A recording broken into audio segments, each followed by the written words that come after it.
अच्छा भाई, लास्ट पे जहाँ जहाँ से हमने छोड़ा है उसमें आप देखें, हमारे पास एक इक्वेशन नंबर 2 है और एक इक्वेशन नंबर 3 है। इक्वेशन नंबर 2 को मैं दोबारा यहाँ पे लिख रहा हूँ। इक्वेशन नंबर 2 हमारे पास क्या थी, 6 पाई ईटा और वी टी बटे में क्या था हमारे पास जी। ये वाली इक्वेशन नंबर 2 है जो हमने प्रीवियस बोर्ड पे की है। और जो थर्ड वाली इक्वेशन हमने बनाई है उसकी वैल्यू क्या थी भला, m is equal to density 4/3 pi r cube. ये हमारे पास इक्वेशन नंबर 3 है।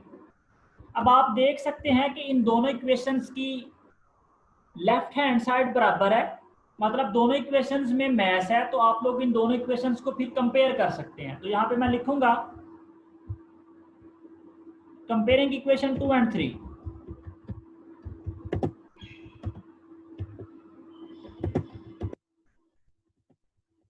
तो क्या बनेगा आपके पास, ये हमारे पास वैल्यू आ जाएगी 6 पाई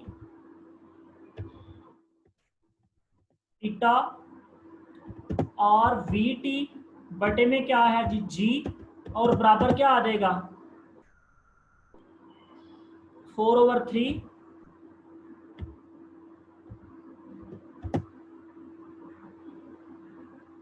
पाई आर क्यूब और साथ में डेंसिटी।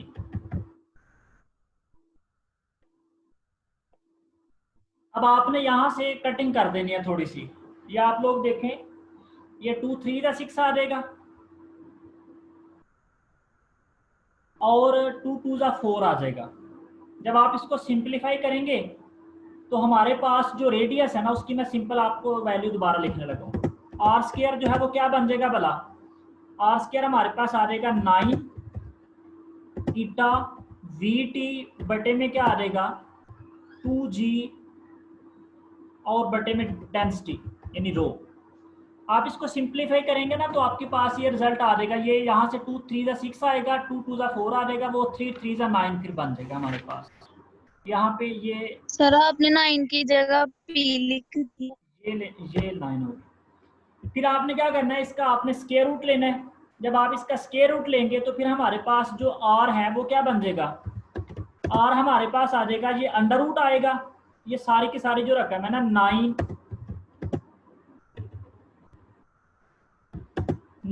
ईटा वी टी बटे में क्या है 2g और फिर डेंसिटी, इस पूरे का आपने अंडर रूट लिख देना है। तो ये हमारे पास जो है आर की वैल्यू आ जाएगी। अब ये वाली जो इक्वेशन है ना, इस इक्वेशन को मैं इक्वेशन नंबर 4 का नाम दे रहा हूं। अब उसने क्या किया है, अब आप इस फार्मूले में देखें,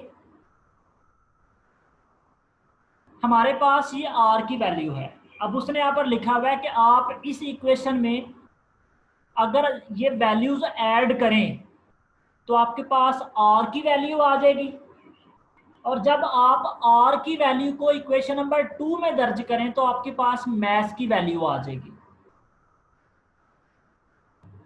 जब आप लोग मैथ की वैल्यू को भी फाइंड कर लेंगे, आर की वैल्यू को भी फाइंड कर लेंगे, तो मैथ की वैल्यू को आप इक्वेशन नंबर 1 में ऐड करेंगे तो आपके पास क्यू की वैल्यू आ जाएगी।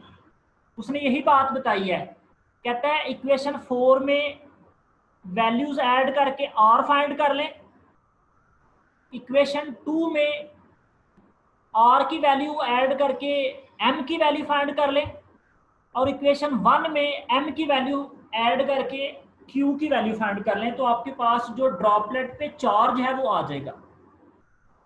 अब जब इस मिलीकन मेथड में चार्ज की वैल्यू फाइंड की है ना, डिफरेंट चार्ज के ऊपर जो डिफरेंट जो ड्रॉपलेट्स पे चार्ज की वैल्यू फाइंड की है, तो उसके जो रिजल्ट्स हैं वो डिफरेंट आए थे कुछ।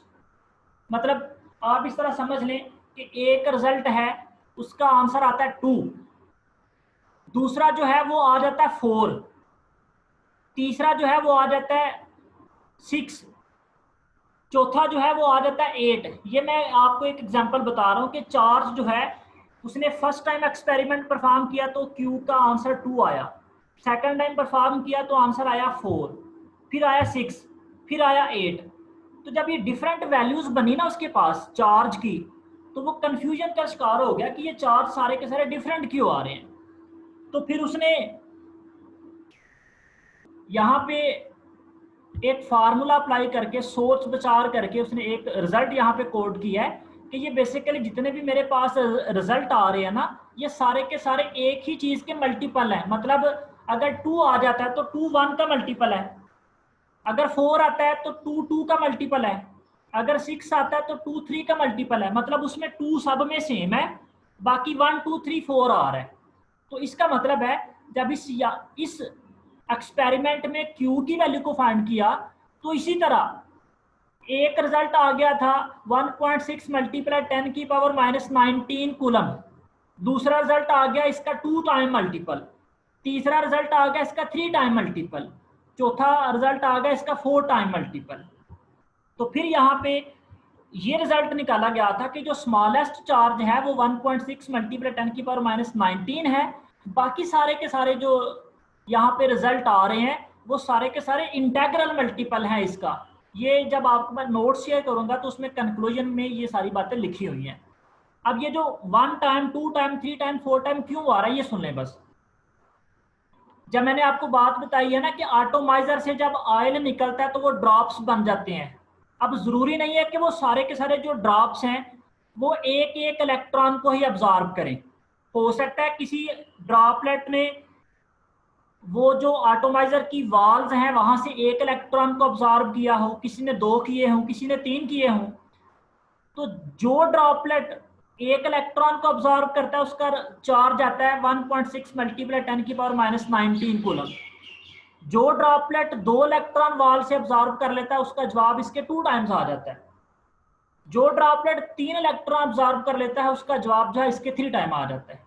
तो फिर यही बताया गया कि ये हमारे पास जो चार्ज है ये इंटेग्रल मल्टीपल आ रहा है 1.6 मल्टीप्लाई 10 की पावर -19 कूलम के।